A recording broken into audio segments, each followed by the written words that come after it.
Resolvi fazer esse vídeo para te ajudar nessa reta final ainda mais. A partir do cronograma, você vai ter 53 blocos que você tem que estudar. Então eu resolvi pegar a área do conhecimento matemática e te dar algumas dicas de cada um dos blocos que tem no cronograma para a parte de matemática. Se esse vídeo te ajudar bastante, se você falar que vai ser bem mais fácil estudar nesse mês por causa desse vídeo, e se tiver alguns macetes que você acha que vai aumentar sua nota, comenta que eu tento fazer para as outras áreas do conhecimento. Se você ainda não tem o cronograma, por alguns dias eu ainda vou dar o cronograma, você vai lá no vídeo e segue as instruções, cronograma de um mês. Se você não quer seguir um cronograma, se você prefere estudar por questões ou por ranking de tópicos que mais caem, aí é bom você dar uma olhadinha no meu vídeo de como estudar no mês final, que lá eu dou uma série de dicas para você conseguir planejar melhor esse seu estudo e estudar o que mais importa. Então é isso, não deixe de ativar a notificação para não perder os próximos vídeos, e em especial comentar nesse vídeo se você acha que faz diferença no seu estudo, porque aí eu vou ter um incentivo para fazer os outros, né? Porque é um vídeo difícil de fazer e bem demorado, mas na minha visão tem um potencial gigante de te ajudar. Então vamos lá, vamos para o vídeo de hoje.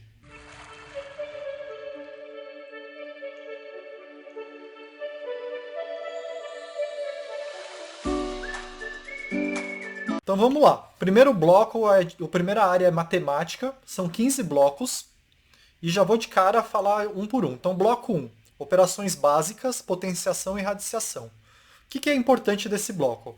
Esse é um bloco que é como se fosse uma base para outros blocos. É algo que você precisa saber para fazer bem outros blocos. Então, por exemplo, você precisa saber radiciação para fazer bem logaritmo. Mas tem questão no Enem puramente desse bloco. Como que são as questões do Enem puramente desse bloco? Tem dois tipos de questão.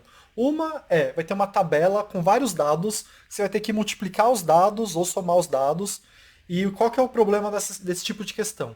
Esse tipo de questão demora muito para fazer. Então tem um macete para você fazer mais rápido esse tipo de questão. Nesse tipo de questão, que é cada linha da tabela, você vai ter que pegar cada campo e multiplicar ou somar, você não pode sair fazendo todas as contas, porque você vai ter 5 linhas para fazer e várias contas em cada linha, porque são 5 alternativas, então vai demorar demais. O que você precisa fazer nesse tipo de exercício é organizar os dados de um jeito que fique em ordem crescente, porque aí você já arrisca do que você tem que fazer o maior e o menor, depende do que a questão pedir. Então, se a questão está perguntando assim, qual dessas linhas, depois de fazer a conta, vai ser a maior? Aí você, na hora que ordena os dados, você já tem uma noção de qual é a maior e menor, e você nem faz as menores, você começa fazendo pelas maiores. E aí você vai chegar na resposta mais rápido. Então, em vez de fazer contas de 5 linhas, você faz de 3 ou 2. E esse bloco ainda cai puramente de outro jeito. E a questão que ele cai é assim, ele vai te dar qual desses números, ele vai dar 5 alternativas, 5 números, e os números vão ter símbolos, por exemplo, de raiz quadrada, de potenciação. Ele vai falar qual desses 5 números é o maior, ou qual desses 5 números é o mais próximo de 1,5. E aí como que funciona? Ele vai colocar assim, uma alternativa. Alternativa A, quanto que é raiz quadrada de 2? Alternativa B, quanto que é 1,5 ao quadrado? Alternativa C, 1,5. Alternativa D, 1 fatorial. E aí ele vai fazer uma pergunta assim, qual desses é maior? Ou se não, qual desses se aproxima mais de tal número? Então o que você precisa saber? Você precisa saber aqui quanto que é de cabeça, você precisa ter uma noção de quanto que é raiz de 2, raiz de 3 e raiz de 5. Porque esses números caem muito no Enem, você precisa saber mais ou menos quanto que é, para quando cair esse tipo de conta, esse tipo de exercício que cai bastante até, você sabe como fazer. Então vai ter lá uma alternativa, raiz de 2. Você tem que ter uma noção, é 1,4. Então se está perguntando qual dessas alternativas é mais perto de 1,5 e tem, sei lá, 1 fatorial, que dá 1, e raiz de 2, que dá 1,4, você vai assinalar a raiz de 2. Então cai assim. Pode cair essa mesma modalidade de exercício, com, por exemplo, cobrando π. Então qual é mais perto de 2,5, π ou raiz de 2? Então você precisa ter essa noção. Então é isso, bora pro bloco 2, que tem muito bloco pra gente ver nesse vídeo. Bloco 2, médias, contagem, moda, mediana, desvio padrão. Modas e medianas você precisa saber o que é, desvio padrão você precisa ter uma ideia do que é o conceito. Desvio padrão está relacionado à média e o quanto tende a desviar da média uma série de valores. Então, bem simplificadamente, se você tem um desvio padrão grande, tende a desviar bastante da média ou todos os números daquela série. Se tem um desvio padrão pequeno, quer dizer que a maioria dos números estão bem pertinho da média. Mais ou menos isso, mas você tem que estudar. Não adianta só eu te falar isso. Então você tem que entender o conceito. Moda e mediana você tem que saber o que é. desvio padrão você tem que entender o conceito. Média cai muito, esse é um item que você tem que estudar bastante. Média cai demais no Enem, são várias questões por prova, tem questão fácil e questão difícil. Média e contagem, eu coloco num vídeo meu de clássicos de matemática, que eu vou pôr o link aqui, você vai lá e aprende a fazer exercício mais complexo de média e como fazer exercício de contagem, que não é tão simples. E só para você ter uma ideia do que é um exercício de contagem, é mais ou menos assim. Você tem uma série de números que sempre se repete. Sei lá, 1, 2, 7, 4, 5. E fica se repetindo eternamente. 1, 2, 7, 4, 5. Aí ele vai lá e te pergunta, quando você estiver na posição 1900, qual desses números vai ser? Isso é um exercício de contagem e tem um método para resolver esse tipo de exercício, que eu conto naquele vídeo. Vamos para o bloco 3. Métricas, conversão, câmbio e notação científica. O que você precisa saber desse bloco? Você precisa saber notação científica, cai tanto em matemática como em natureza. Vai lá, estuda notação científica e descobre exatamente o que é notação científica. Isso você precisa ir na ponta da língua para a prova, porque é fácil e tem a chance de cair pelo menos um exercício na prova inteira. Pode não cair, mas é melhor saber fazer porque é simples. E aqui, métricas, conversão e câmbio, o que você precisa saber mais ou menos? Câmbio é quando você vai de uma moeda para outra. Então, por exemplo, se $1 está R$ 5, você sempre vai fazer uma conta de multiplicação. Se você tem $10, você tem R$ 50. Para métricas e conversão, é importante você saber lidar com geometria espacial e plana. O que eu quero dizer com isso? Se você tem um cubo de, sei lá, lado 10 metros, o lado tem uma aresta, tem 10 metros. E aí você fala assim, eu vou dobrar essa aresta, vai passar a ter 20 metros. Isso afeta completamente o volume e não afeta na mesma proporção que você está mudando a aresta. Então você precisa entender isso. Se você tem um cubinho e você dobra uma aresta, o cubo, em termos de volume, fica muito maior do que apenas o dobro da aresta. Então você precisa entender como fazer esse cálculo. Não é difícil, mas você precisa fazer algumas vezes na vida para entender como funciona. E outra coisa que você precisa saber nesse bloco aqui que é bem importante é saber de cabeça como ir de uma conversão de decímetros cúbicos para litros e todas as outras modalidades que estão lá em litro e em decímetro cúbico. Então lá, metro cúbico, decilitro. Então eu acho que para o terceiro bloco é isso. Então eu te falei aqui de tem que saber notação científica, precisa saber o que é câmbio, como fazer, que é basicamente uma multiplicação. E a questão de métricas é importante ir de decímetro cúbico para litro e saber o que acontece quando você está numa figura espacial, por exemplo, num cubo ou numa esfera, o que acontece se você mudar uma aresta ou um raio, que não vai mudar na mesma proporção, porque você está indo de uma dimensão para 3 dimensões. Então muda de uma forma diferente. Bloco 4. Porcentagem, fração, vazão, razão, escala. O que é importante saber aqui? O que é mais importante saber nesse bloco, que cai demais na prova, cai muito. Você precisa estudar, o jeito de estudar isso é fazer um monte de exercício. Porcentagem, fração, razão, escala são exatamente as mesmas coisas escritas de uma forma diferente. É exatamente a mesma coisa. Uma fração de meio é a mesma coisa que 50%. E é a mesma coisa razão e escala. Você só precisa entender a linguagem. O que é 1, 2 pontos, 2, o que significa isso em termos de razão e escala? Então, o que significa 50%? O que significa meio? Você tem que entender o símbolo, mas o significado matemático, o valor daquilo é a mesma coisa. São jeitos diferentes de falar a mesma coisa. E aí sobra vazão. Vazão é um pouco diferente, você precisa estudar a parte. Eu nunca fiz um vídeo de como resolver exercício de vazão, mas tem uma técnica para resolver exercício de vazão. Exercício de vazão é assim, eu tenho uma torneira ligada que sai 1 litro por minuto. Em quanto tempo eu vou conseguir preencher essa piscina se eu ligar uma outra torneira que sai 3 litros por minuto? Então é um exercício que tem técnica, você precisa ir atrás e cair no Enem. Mas só para você entender do que se trata isso. Então isso é um exercício de vazão. Né? Como é o nome desse tipo de exercício. Do mesmo jeito que tem exercício de contagem, que eu te falei no outro bloco, tem exercício de vazão. Eu coloquei junto com essas coisas, porque apesar de ter uma técnica específica de como resolver, você vai usar fração, você vai usar percentual. O exercício cobra essas coisas para resolver. Então vamos para o quinto bloco, sistemas e equação de primeiro grau. São coisas diferentes, mas eventualmente você vai ter um sistema de 2 equações de primeiro grau, que é o mais comum. Equação de primeiro grau é algo que eu recomendo que você estude bastante, não só exercício como a teoria. Você precisa entender as nuances do que é uma equação de primeiro grau e dos gráficos da equação de primeiro grau. Então, por exemplo, você tem que entender que o que é os termos de cada termo de uma equação de primeiro grau. Então tem lá y igual a ax mais b. O que é o b, o que é o a? você precisa saber o que é isso, que é coeficiente angular e linear. Mas o que isso quer dizer no ponto de vista de um gráfico? Então você precisa entender, estuda a teoria de equação de primeiro grau. E sistema é algo que cai muito, cai demais no Enem, talvez seja o tópico que mais caia em matemática, e é difícil de ensinar a fazer sistema. Tem técnica também, mas é um pouco mais difícil, você precisa treinar muito para pegar o jeito, além de aprender a interpretar o exercício, que é um exercício de leitura. Você precisa ler e entender o que o cara está pedindo. Mais ou menos o jeito de resolver isso é assim. Vai ter um monte de entidade, um monte de elemento no texto. E aí pode ser o que você quiser. Pode ser maçã, pode ser pera, pode ser sacos de cimento, pode ser tijolos. Vai ter um monte de entidade. Para cada entidade, você vai assinalar uma variável. Então você vai falar, sei lá, tijolo é x, cimento é y.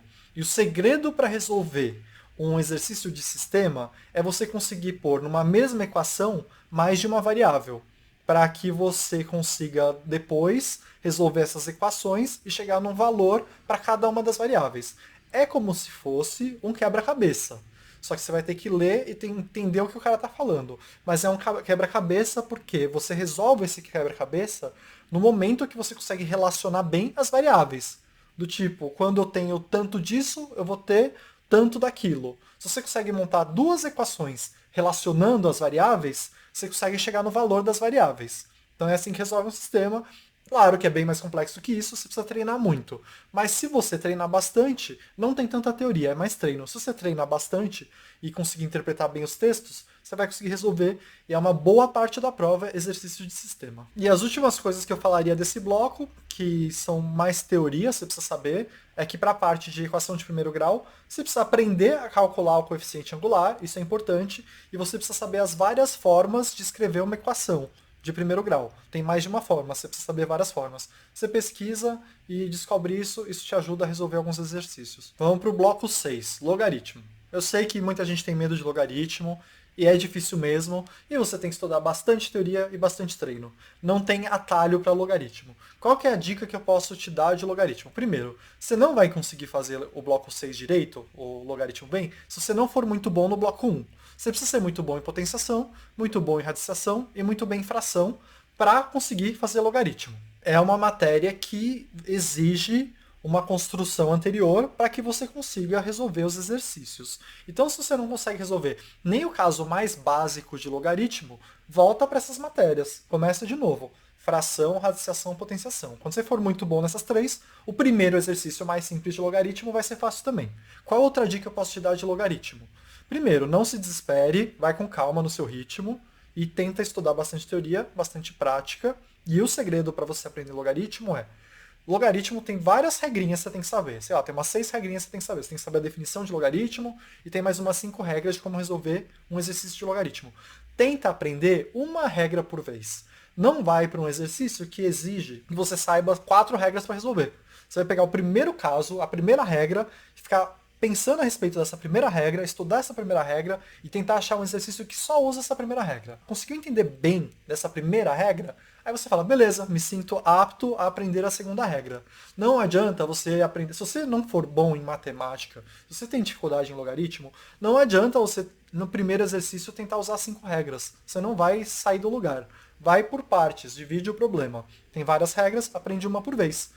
Se você já tem um domínio da matéria anterior bom, que é radiciação, potenciação e fração, vai ficar muito mais simples o primeiro caso. Quando você for bom no primeiro caso, vai ficar muito mais simples o segundo caso, e assim por diante. Esse é o jeito. Não tem fórmula mágica, você tem que caminhar nessa matéria. E vamos para o 7º bloco, gráficos. Gráficos é assim, é algo que cai demais no Enem e é algo que você não tem aula na escola nem no cursinho. Não tem uma aula chamada gráficos, deveria ter. Então eu vou falar algumas dicas de gráficos aqui para te ajudar, porque tem sim jeito de estudar gráficos, tá? Não é só... O pessoal sempre fala que cai muito no Enem e não tem técnica, não tem teoria. Sempre tem alguma técnica, uma teoria, se não tivesse não cairia no Enem. Então o que eu sei de gráfico para te ajudar? Ponto 1. Você precisa entender e saber como são os gráficos para cada outro bloco da matemática. Então você precisa bater o olho num gráfico e saber assim, esse é um gráfico de logaritmo, ou esse é um gráfico de inequação, ou esse é um gráfico de equação de segundo grau, ou esse é um gráfico de equação de primeiro grau, e assim por diante. Então o primeiro passo é desenvolver esse olhar. Você pega cada matéria e vê como é que é o gráfico. Na hora que você bater o olho, você tem que saber o que é o gráfico. Um passo além é reconhecer qual a relação desse gráfico com as equações. Então é legal você saber que alguns gráficos mudam a inclinação se você mudar uma das variáveis. Alguns gráficos vai mudar o ponto que você toca no eixo x ou o ponto que você toca no eixo y, dependendo da variável que você alterar. Então isso você precisa conhecer e, com o tempo, se aprofundar. É mais prioritário que você saiba a carinha do gráfico. Mas conforme você já é bom em saber a carinha do gráfico, ou seja, bater o olho e reconhecer do que é aquele gráfico, você pode tentar ir dando uns passos a mais. O que significa cada ponto do gráfico. Como aquilo se reflete na equação. Já que aquele gráfico surge a partir de uma equação, faz sentido você saber o caminho inverso também. Como a partir de um gráfico você construiria a equação. Esse é o primeiro ponto de gráficos. Qual que é a segunda dica que eu tenho para você de gráficos? Vai cair no Enem esses gráficos, que são dos blocos de matemática, mas vai cair um monte de gráfico diferente que costuma cair em revista e jornal, mas que você não aprende na escola. Como você cria uma certa familiaridade com esses gráficos? Um dos jeitos é lendo revista e jornal e analisando os gráficos quando eles caírem. Um outro jeito, que é meio que um macete aí, que eu já fiz e dá para você fazer, é você abre um programa de planilha no seu computador, né? Então vai ter do Google, por exemplo, o Google Sheets, vai ter da Microsoft, o Excel. Você coloca lá uma tabela bem simples. Então você coloca lá uma tabela que tem algumas variáveis, tem algumas colunas e algumas linhas. Você coloca lá as variáveis que você quiser. Então você cria uma tabelinha. Pode ser qualquer tabela isso. E aí você vai querer, a partir dessa tabela, ir mudando essa tabela, mudando algumas variáveis, tirando, deixando só uma linha, colocando mais de uma linha. A partir dessa tabelinha, você vai ver quais gráficos você conseguiria gerar a partir do programa. Então você vai clicar lá na tabela e vão ter as opções no seu programa lá. Gerar gráfico de pizza, gerar gráfico de pilhas, gerar gráfico de barras, gerar gráfico de reta. Tem um monte de gráfico diferente. Cada tabela pode gerar alguns tipos de gráfico. E você passar uma meia hora brincando num programa desse, começa a desenvolver na sua cabeça uma noção de como é construído aqueles gráficos de revista e jornal. Então, fora saber os gráficos mais comuns, que são os dos próprios blocos de matemática, você cria um acervo pessoal mental seu de outros tipos de gráfico, que vai facilitar muito a sua interpretação no dia da prova. Porque todo gráfico tem uma correlação com uma tabela. Se você conhecer essas correlações, tem horas que você não vai precisar nem ler o textinho. Você vai bater o olho no gráfico e vai entender completamente qual seria a tabela por trás daquele gráfico. Se você desenvolve essa noção de qual a tabela que gerou o gráfico, você consegue responder de cara o exercício. E uma última coisa que você pode dar uma lida em relação a gráficos, que é uma tendência mais recente, é infográficos. Infográficos é um tópico que não cai diretamente no Enem, mas cai indiretamente no Enem, que são os gráficos mais avançados que também são utilizados na mídia. Você dá uma lida no conceito. O que é um infográfico e vê uns exemplos de infográfico. Então, fazendo essas coisas que eu te falei de gráficos, você vai estar com uma noção muito, muito, muito melhor que qualquer pessoa que nunca teve uma aula de gráficos na escola. Então, bora para o bloco 8, geometria plana.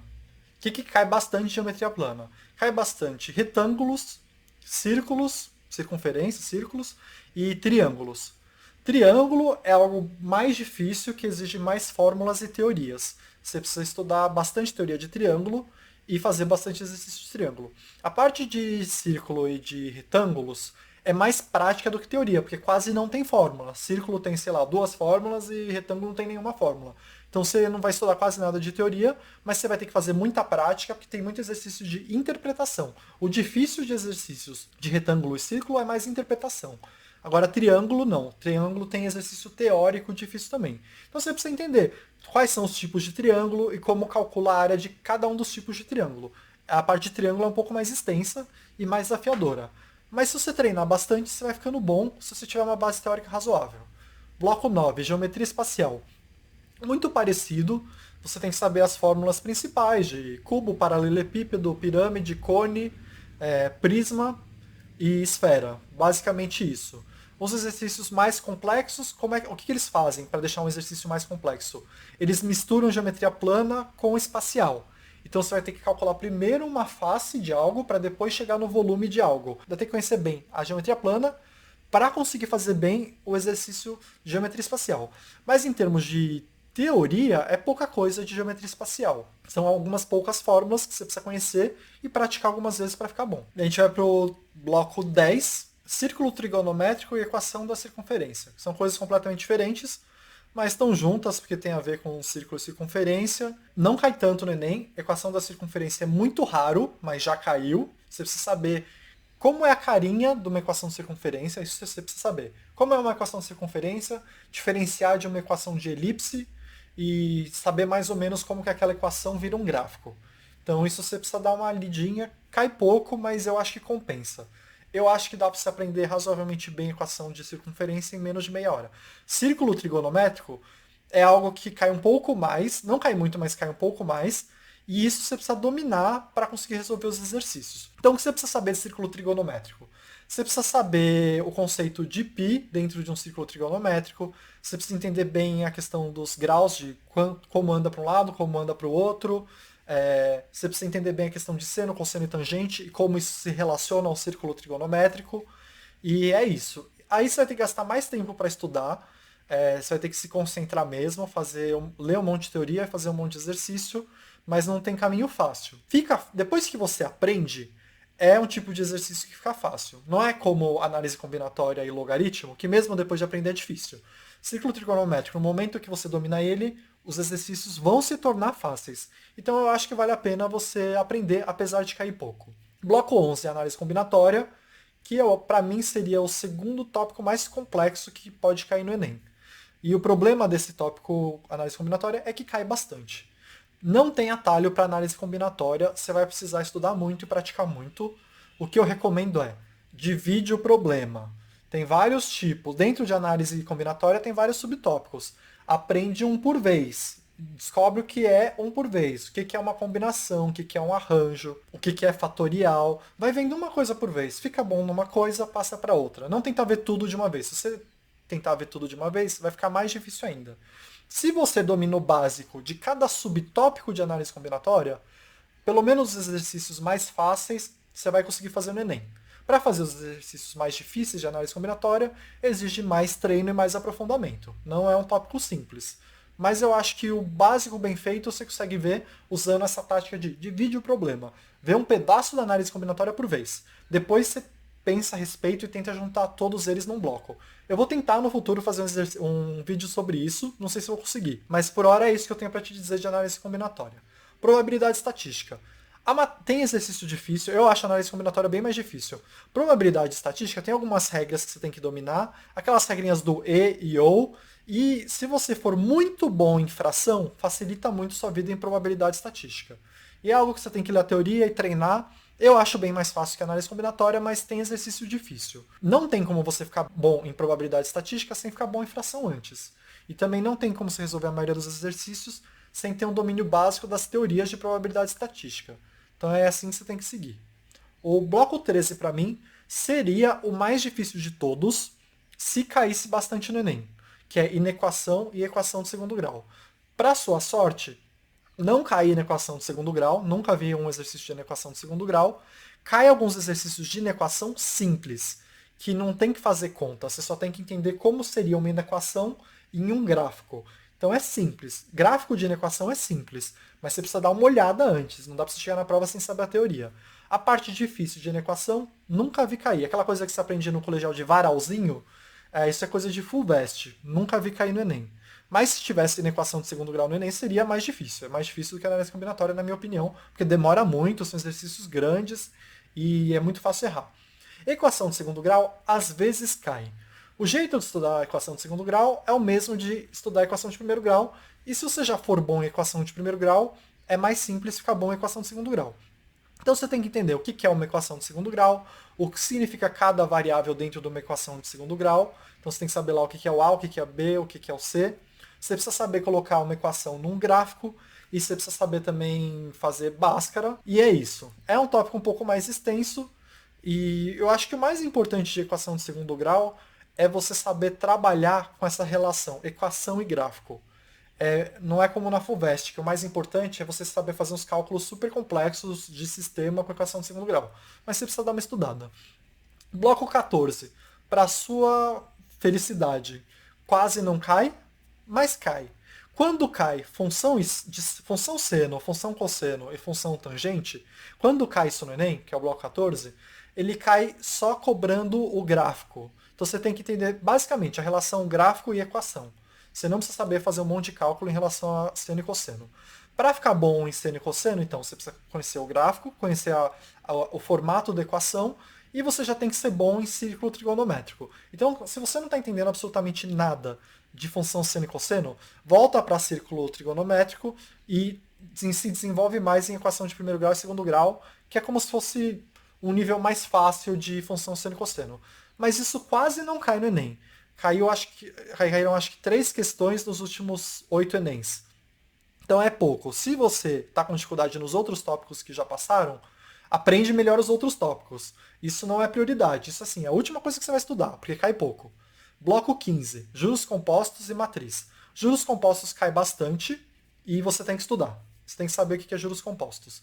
É bem melhor você ver juros compostos depois que você já domina porcentagem, fração, métricas, conversão e câmbio. Por isso que eu deixei no final. Quando você já for muito bom no bloco 3 e 4, juros compostos se torna mais simples, apesar de ter teoria a mais. Você precisa aprender umas 2 formulinhas. Matriz quase não cai no Enem, e quando cai, o exercício meio que te ensina a fazer a matriz. Então você não precisa sair que nem louco estudando métodos avançados de achar determinante, como fazer uma matriz 3x4. Não, você precisa entender o que é uma matriz 2x2, saber como funciona e já ter visto a carinha, para quando cair um exercício você não ficar totalmente perdido.